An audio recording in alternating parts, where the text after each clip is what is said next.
All right, welcome to. You're awake there. You're okay. Sorry, the clap put me off for a second. Right, That's okay. right, we're back. Sotu 12. I'm glad you've done your hair. Episode 12, first Dirty Dozen. Good job, mate. It Nice is. to have you back this Why week. is it dirty? Nice, mate. It's been pretty clean so You're in far. Wow. Wow. But you have done your hair. I have done my hair. Which was not done when you walked in. It was not done when I That's in the walked last in. 2 minutes. I thought I was going to get a haircut this morning. I was going to get a haircut this morning, but didn't get around to it. Your barber said is busy today. Was he? Couldn't make it. Yeah, I'll try again next time. I don't know. Maybe you put in a poor word or something. Maybe I'm not allowed to get my hair cut. Why not? I don't know. You're just making things. I love it. It's nice to see you tried to shave. Thank you, mate. Almost. You got a little bit of it done. But your arms are done. See, your arms are clean shaven, but not your face. Mate, What's going on there? I'm not a fan of hair, mate. It's just it doesn't work. Right. Okay. Let's step right on Leave with that what we've go. got. Here we go. So what's been happening in the competition? Look, I think we might just jump straight into ladders and things like that. Done. So we spent a lot of time last week redoing the draw, had CAG meetings, and then we had round 10. And we've got a bit of a breather this weekend, obviously, coming up with the bye and then the last 5 matches of the round. So after round 10, if we take a look at under 12's ladder there, Old Collegians stepping into the top spot now. Oh, right. So after playing Brighton in the under 12s, Old Cole's got the win in that one, and that slotted them up just by one. That would have been top of the table clash. Would have been very exciting. It was, yeah. So that was in round 10 there, and then Onkaparinga still sitting in the third spot there for the under 12s, which is great to see. In the 14s, we've got Brighton still top of the table there with Burnside in second spot, and then the Barossa 14s still in the running there at third, but the round 11 match coming up after the bye with that top of the table match there in the under 14s, Brighton Burnside. That'll be good. So it'll be interesting to see who gets the win there. It will be a decider, yeah, very close there for them. In the 16s, again, we've got Brighton and Burnside in the top spots, Onkaparinga in third spot there. And that's the round 11 match again, is that Brighton-Burnside game in the 16s. That'll be good. But it was interesting to see, in round 10, Brighton actually played Old Collegians in the 16s. That one was a draw. Oh, interesting. Yeah. All right. So Old Cole's in at fourth there and fourth's in the draw. Yeah, That's great to correct. see. Yeah. And there's only, Old Cole's sitting on 36 points with Brighton on 41. There's not much in that top four. Not much at all. To separate them. It's that under 16 competition that's really exciting to see. That's isn't it? right. Yeah. On to the 18s. We've got Brighton and Barossa, who are sitting in the top spot there with Southern Suburbs in third spot. South's actually got a really narrow win against Onkaparinga, 17-12 in round 10, which is what jumped them into that third spot there. And then in round 11, it's that Brighton-Barossa game, again, the top of the table clashes. Top there. So Brighton sitting pretty well clear on 50 with Barossa on the 35 there, but it would be great to see how that match goes. Yeah, absolutely. Have a look at third grade. So Old Collegians and Brighton sitting on top there at the moment. With Old Collegians, as it turns out, have only had 7 matches so far. Oh, right. So they've got a game in hand. So they've got a couple of games in hand where North Torrens have had 9 so far. So that will even out by the end of the year. So everyone will get an even number of buys, and they'll play each other actually an even number of times. All the third grade teams play each other 3 times. That works out nicely, yeah. Which is good. So, but Old Collegians sitting in there on the top at the moment. So round 13, as the table stands at the moment, in round 13, Old Coles and Brighton will meet each other, but there'll probably be some changes in that table before then. For the women, we've got Adelaide University and Southern Suburbs still in the top spots there. Burnside women in the third spot. And Onkers in fourth. Now, the next time that this top of the table clash, we talked about it in round 1, so each of the women's teams are playing each other twice. But given there's 8 teams, but there's 15 rounds, so there'll be a couple of teams that'll play each other 3 times, but other than that, it's pretty even out. That's great. But the next time that Adelaide University and South will meet each other will be round 15, so it'll be just prior to finals, so that'll be the big clash for the top of the table there. I did see a couple of the players from this weekend. Adelaide Uni played against Onkaparinga. Yeah. And tight game. It was, really actually. tight game, so that was exciting to see. Final score was 24-41, but I don't think that was necessarily commensurate of how it was performed on the field, right? I think Onka's got the first try there as well, so got up on it. So really exciting to see those Onka's girls doing great. Yeah, that's right, and they're only a year and a half in really into their new team really. So fantastic to see there with the Onka's women there too. Right, so on to reserve grade. So we had Old Collegians and Brighton sitting in the top spots there, Burnside in third, but the round 10 match was Old Collegians and Brighton, with Old Collegians picking up that win from the reserve grade in a 21-14 match. So still pretty close. But again, that top of the table is still reasonably tight around there in the reserve grade. And then for Premier grade is Brighton on top there as well, with Burnside in second, Old Coles in third, with the match with Old Collegians and Brighton, with Brighton taking that win 33-19 in round 10.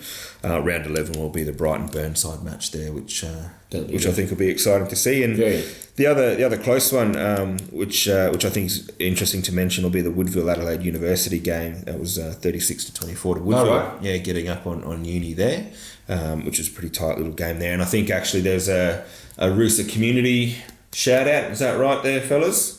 For the hashtag Rooster Community. Hashtag Rooster Community. Where we had I think Adelaide University played in their rainbow socks against Woodville. Oh, right. On the weekend Okay. Just gone. Okay. Was that to signify the launching of the Sharks? I don't know if it was the launch of the Sharks or just in solidarity and paying their... Just part of an inclusive environment. Correct, Okay. Yeah, All right, yeah. no, that's fair enough. So that was pretty awesome to see, yeah. and some photos and things like that on there that we'll flash up here too. Cool. And then Lizzie Barossa, I understand that was a pretty close game there as well, was it? Down to the wire, mate. Yeah. Lizzie up 3 tries to 1 with sort of 8 minutes to go on the clock. Yeah. And then Barossa coming through and scoring two tries from deep in their own half. Yeah, right. To take the win by 2 points in the end. Really exciting game. Yeah. Crowd, lots of feedback from the crowd about how much they enjoyed it. Yeah. And then the boys just had a great time out there. It was really played in a good spirit and a hell of a lot of fun. Yeah, good. And the juniors from Barossa that are coming through, really stamping their authority. I think it was their fullback. He's still a youngster. I think he still plays in the under 18s. Oh, right, yeah. And he scored those last 2 tries for them. Blistering pace on the outside, really good youngster. So good to see that they're youngsters, that those 18s coming through and really starting to add value to their senior team. Awesome. Yeah. Yeah, very cool. All right, well, that's where the ladders and things stand. Now, those ladders won't move, obviously, this weekend. Yep, bye weekend. So that'll be good. A little bit of rest and recuperation, middle of school holidays, but a bit of pathways activity happening, right? Do you want to fill us in a bit on where everyone's going and when and who? Absolutely. So some exciting stuff. Under 18 schoolgirls leave Wednesday the 10th. So by the time this airs, they're already on tour. They're already on tour. There'll be some stuff up and about. Those games live streamed, so there'll be links up and whatever, and hopefully a bunch of people would have already watched it. Yeah, awesome. With finals on Saturday, so the final game will be Saturday morning, and we'll have the link up for that, whatever, and everybody can have a look. So that's the schoolgirls, the under 18s going to national competition. Yeah, it's Wednesday till Saturday this week. Yeah, and then on Monday, our under 18s, our boys are playing against a touring team from England, the Campion School. Oh, yes, yeah. Of Essex, which is really exciting. That game's played at Souths.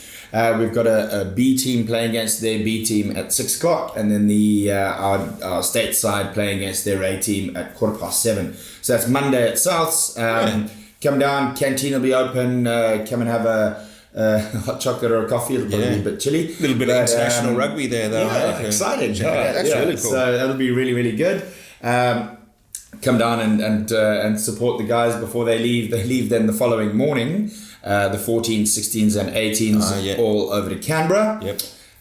To then play against the Southern Inland, South Coast, Monaro, Tasmania and Northern Territory, and us obviously. So nice competition over there for the guys. Good.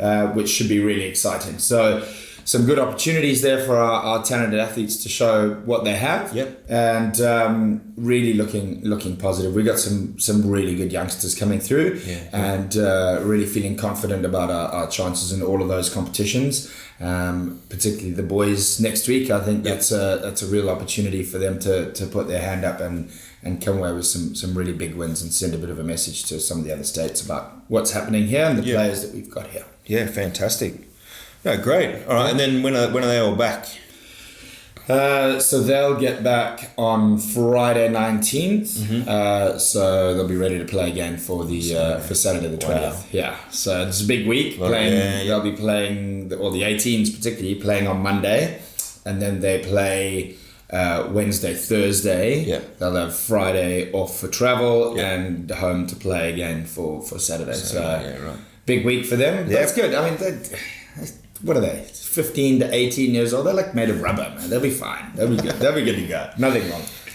Very good, very good. Oh, look, that's exciting stuff, and actually that was one of the questions that came in late on our hashtag Ask Bruce. Oh, hashtag Ask Bruce. Send in those questions. Don't forget Check every week. it out. Yeah. Which was somebody had asked there, how do you think the boys will do on their state tour, including the girls who are leaving tomorrow, Correct. or leaving Wednesday. Sorry, Absolutely. By the time everyone sees this. And you made the comment there that you think that we're very competitive with where we're sitting in there. Very much so. Very much so. I think our young athletes. We've had, not that we haven't had talented athletes in the past, but I think the number of talented athletes that we've got coming through at the moment is fantastic.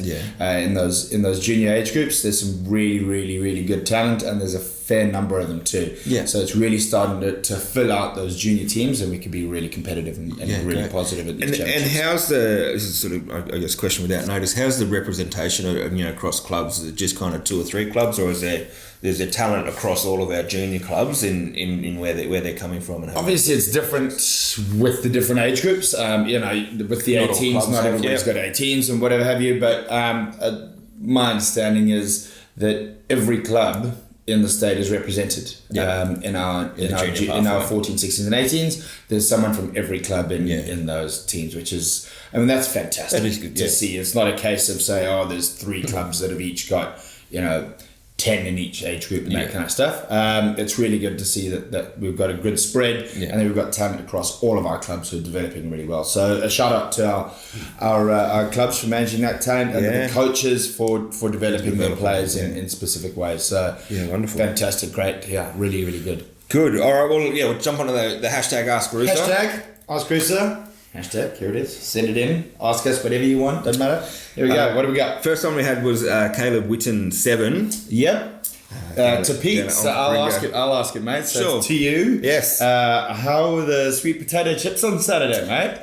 Look, I think I only had one. I'm a man of the people, and I got the sweet potato chips for some of the youngsters. And that's nice. That's good. So was Caleb? Caleb was on the fryer, right? He made them. Yeah. He made them. Yeah, he cooked them up, and Jace Chambers was in there too, and a couple of the Onkaparinga women's volunteers and things too, who I didn't know by name. I know obviously Jason and Caleb, right? Yep. So we're throwing some banter across the canteen. Excellent, that's good. But thank you very much, gentlemen and ladies, it was a great feed actually they had down there. Put on wings and chips. Oh, nice. On the Saturday night at the final line in the club rooms there. Clubs are really good about that kind of stuff, aren't they? Putting something on the weekend when the guys are out there, because it's always... And the girls. Yeah, absolutely. And the girls. Yeah. Well, guys is gender neutral. Oh, right.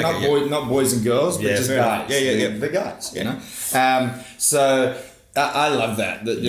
If you go to a club and there isn't anything on, and then it's ridiculous. 9:30 by the time you're getting something to eat, and you basically digested half of yourself. Yeah. So I love the fact there's always something on, somebody get and hang around, have a chat, have a bite to eat. That's awesome. So awesome. Pete loved it. Caleb loved it. Thank you. He only had one. I reckon he had at least a half a bucket, but that's all right. Steady on. We'll see what he says. What's up next? All right. So Chinning Tatum. Oh, Chinning in there. Have we figured out who Chinning actually is? No, actually, we'll have to look that one up and see who Chinning Tatum is. But is it a myth that Jason is 130 years old? Yes, it's a myth. You missed it by about 100 years. Cool. Next one, mate. By about 100. Should we settle? Should we settle this? Finally, Jason, how old actually are you, mate? It's. I feel like it's a case of. Age is not a number, mate. Age is a feeling. Right. All right. So you're only as old as you feel.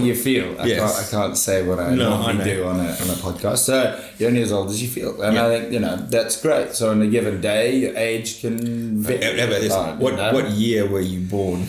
I don't think anybody particularly cares about that. Was the calendar invented then? Copernicus was out there. Right. Yeah. Okay. Anyway, yes. N-Ray again. Good old Henners from Queensland. Thanks for the shout out there. Is the app broken? I'm seeing cricket scores for first grade. So the biggest score in first grade was 70 something this week. So Henry, if your cricket team can only score 70, then you're probably about as good a cricketer as you are a rugby player. But Wow. Kidding, we love you, Henners. Yeah. But yeah, things becoming a lot more competitive now. Back in the season, which is good. So yeah, good to see. Good to see. How do I start refereeing? Zhao? Where's Zhao? How do you start refereeing? Great question. I know there's a number of guys out there who are interested in getting refereeing, and we are desperate to get more referees. Absolutely. The more we can have, the better we can be, and the more competition there is for referees, the better everybody gets. Yeah. Except for me, I don't think I'll ever be a decent referee, but that's all right. I'm happy. It's difficult when you're 52, running right? around with the running around with the 8-year-olds and all good. Right. So the easiest answer, Wes, is you do your smart rugby online, and then you're able to referee games from there.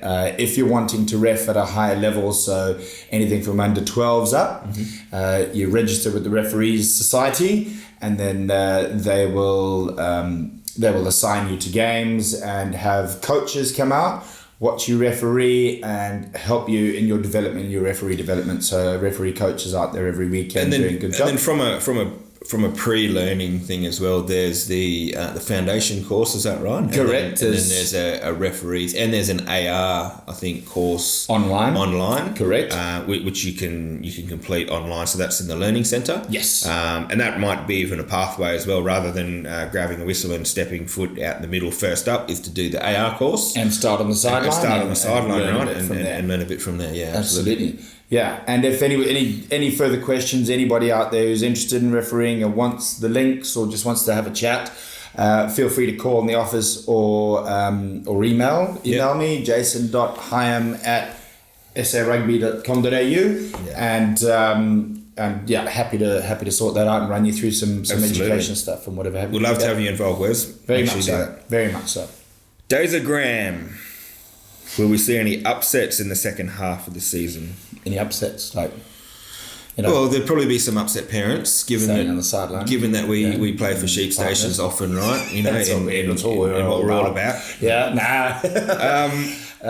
Look, some upsets. Could you call some of the things we've seen in the last couple of weeks upsets? Would you? Oh, look, I certainly think. Would you call it upset? Look, I think there was. I think overall, not necessarily I would call it that, but I think there's a general feeling that South had put on not only Old Coals, but I think Burnside as in 2 matches. And Onkers?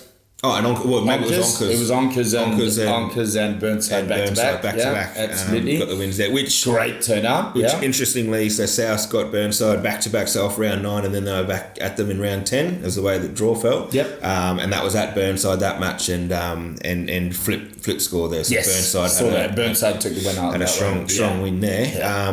But look, I don't think South are down and out at all. I think there's going to be some big games to come out. Very of that much so. In fact, I think they had a few boys out working and sick and whatever this weekend. Yeah. So they'll be disappointed about that one. They'll be coming out strong next week. So and the I watched some of the Onkaparinga senior grades down at Onkers this weekend. So Port Adelaide had them in reserve grade and first grade, and that first grade match for the first half and a little bit into the second half, it was try for try. Oh, awesome! Port got the first try up there.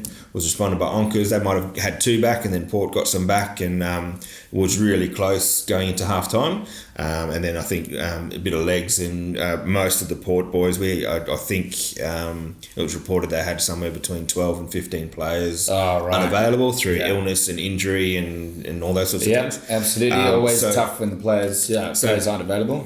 Most of the boys, and genuinely most of the guys, played reserve grade. And then went back up and played first grade. It's tough then to keep it going. So come the second half, once you've already got 120 minutes of rugby under your legs, it gets a bit more difficult. But was a great game and stuff down there, right? So there's opportunity for some upsets. I couldn't pinpoint anyone in particular. I know. Let's have a quick look at, we'll look at Prems for example.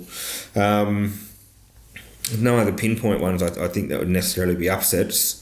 But look, I mean, let's take a look and see what Absolutely, we'll have a chat about them as they're coming up anyway in the next few rounds, and see what happens. Excellent. Next one, Angus C. Will there be another regional tournament for the under-12s like last year? Correct. There is. Information for that will go out next week. So that will take place. The competition will take place on the Sunday of the NRC2 competition. So that's the 29th of September. Nice. So a couple of weeks after finals again, and that'll be as part of that big senior day. So it'll be a great day of rugby out there on the 29th. So yes, Angus, that is happening. We'll have all that information out shortly, and we'll start doing trials once the 14s, 16s, and 18s are all done with their touring. Then we'll start out with the 12s and the senior men starting to train now as well. So it's really exciting. Yeah, excellent. And then Darcy Mulrooney, prediction of the under-16s season. Oh, good luck with that one, mate. That's the one we've been talking about all season. Those under-16s. Oh, prediction. That's tough. That's tough. That is very, very, very tight. I think any of those teams in the top, any of those teams in that competition can win on any given day. Yeah, that's right. So, well, and particularly given in round 10, Old Collegians, which are positioned in 4th, and Brighton on top of the table, ended in a draw. Right, I mean that's the example of how close that top 5 are. And look, Barossa 16s aren't far out of it. And Swarm had a really strong start to the year. I think they picked up a few injuries and things, but if they come back into it as well, I mean they can be back. That was a great game actually this weekend. The Swarm playing Barossa for Barossa. That was my referee game this weekend. Really, really good. Really exciting. Boys went hell for leather at each other. It was really, really good. To see them out there having a crack, a lot of skill on display there. Yep. And Barossa coming away with the win at home, which was as the under-16s are going, I think that's kind of how it's working out. Whoever's at home comes away with the win at the moment. So really, really exciting to see. So as I said, any given day, anyone's a possibility to come away with the win in that under-16 competition. So really tough to pinpoint Darcy. Really, it would be rolling the dice just to pick a name out of that. I'd be very hesitant to choose a side to be coming out on top there. This is interesting, and this is also, I'm just picking on Burnside and Onkers. So if you remember back on the table where we would have seen at the start of the program there, both sitting on 38 competition points each. But Burnside having 8 wins and Onkaparinga having 7 wins. So it goes to show that that bonus point system, bonus point makes a very big difference. Can sit you on par even if you don't have all of the wins, right? So that's why every point is it's important. Every point does count. To score. Absolutely. Good stuff. Actually, I had a question for you, and again, without notice. And we saw this match. So that was Brighton Old Collegians, where Brighton picked up that win in round 10. Yes. And we'd been asked previously, who we might be backing for that Cooper's Premier Grade Championship, and I had been backing Old Coles off the start of their season, even some of their pre-season stuff in the 7s, and their start of their season, but. I don't know. What do you think? Do you think Old Coles are still in that, and maybe just had a rough weekend? Or I do still think Old Coles have got it. Yeah. Watching some highlights and watching the game from the weekend, didn't seem like Old Coles were at full strength. Mm-hmm. So I think when they have every player that they have out there, they're going to be a force to be reckoned with. Yeah. Having said that, though, playing Brighton at Brighton's always tough. Always tough. So, Brighton seem to have they've got a solid outfit, and then they've got a couple of those. I mean, Joe on the wing there seems to be that highlight of that try that he not only has he got the pace and some power and things around him, but he seems to be ever increasing his technical skills and things like that, and applying that into matches, which is just coming out with some really magic moments. He really is, lighting it up. So exciting to see. Yeah, it's tough, isn't it? It's tough. All right, so there was one other sort of late entry that came in from the Ask Rooster. Where are finals this year? Right, so we don't have a definite answer on that yet. So we've done expressions of interest for the final series for clubs that wanted to host, and that finished on Friday last week. So we spent the time this week. By the time you would have seen this, we spent some time this week in analysing those expressions of interest that have come in. But we do know that the junior grand final, which is on the 7th of September, yes, will be at Southern Suburbs. All right.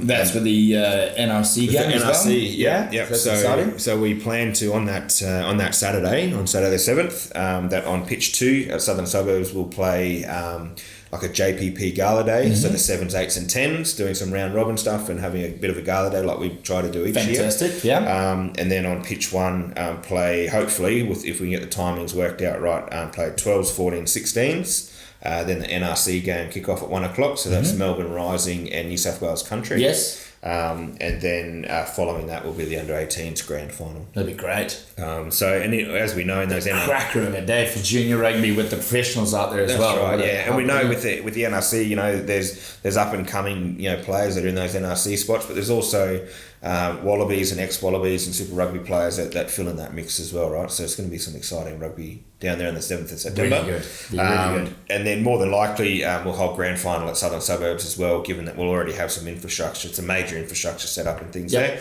and off some feedback from last year and things too, that on the 14th of September we'll hold the seniors grand final at Southern Suburbs. Great. That'll be good. It's the first couple of weeks, and then the Sunday of week 3 where there's some opportunities that we can go elsewhere around the country. Awesome. That'll be good to see. Which is good. So I think that's about us in terms of a wrap up. We won't look forward to the games yet for round 11. Nothing this weekend. Nice bye weekend. School holidays. I'm sure there's a number of youngsters away or doing other things, having that break. But equally, there's a number of youngsters who are starting to get the butterflies in the tummy. And, very much so. And polishing the boots and packing them away and stuff for your pathways competition. So all the very best of luck to those teams. Very much so. And on a national level, just a shout out to Eva Kapani, player from South Australia. For those of you who don't know, played for Onkaparinga and for Brighton Rugby Club, who is running out for the Wallaroos this weekend, playing Japan. Fantastic. So that game is on Sunday. Make sure you get that tuned in. Oh no, I lied. It's on Saturday. Sorry, it's Saturday game. 3 o'clock on Saturday afternoon. That'll be really that's awesome. That's going to be great. Fantastic. Yeah, so a true South Australian who's gone through the pathways and played for Romans as well. Played for Romans as well. Yeah, correct. So she got the nickname the K Train. Yes. That's right. So K Train out there. So best of luck to the K Train. Have a Kapani this weekend. We'll all be rooting for you, and obviously all rooting for the Wallaroos. So all the best. Enjoy the weekend. Enjoy the weekend off. Yep. And take care of yourselves and each other. See you then. See ya.